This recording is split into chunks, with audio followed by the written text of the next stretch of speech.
ದಯವಿಟ್ಟು ಧೈರ್ಯವಾಗಿರಿ ಶಾಲಿನಿ ಅವರೇ, ಅಭಯ್ಗೇನು ಆಗಲ್ಲ. ಅದೆಷ್ಟೇ ಕಷ್ಟ ಆದರೂ ನಾವು ಅವ್ರನ್ನ ಉಳಿಸ್ಕೊಳ್ಳೋಣ.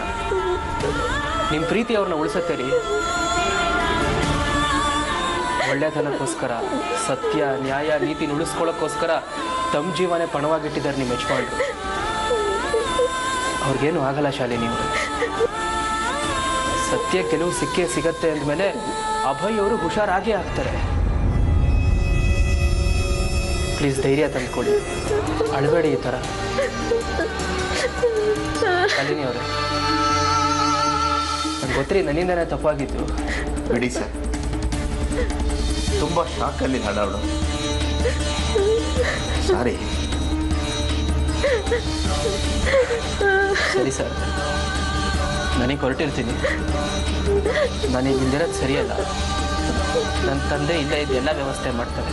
ಅಮ್ಮ ದಯವಿಟ್ಟು ಟೆನ್ಷನ್ ಮಾಡ್ಕೊಬಿಡಿ, ಎಲ್ಲ ಸರಿ ಹೋಗುತ್ತೆ.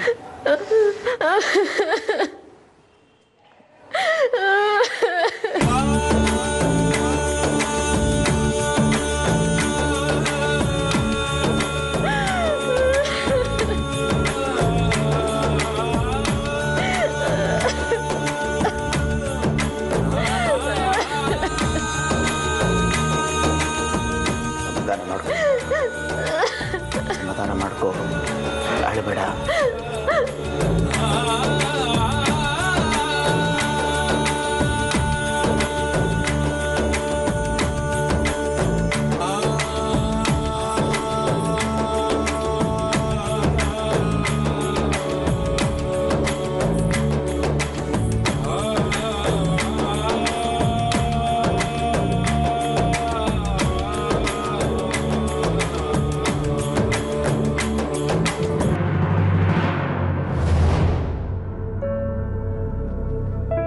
ನಿಮ್ಗೆ ಸಮಾಧಾನ ಆಯ್ತಾ?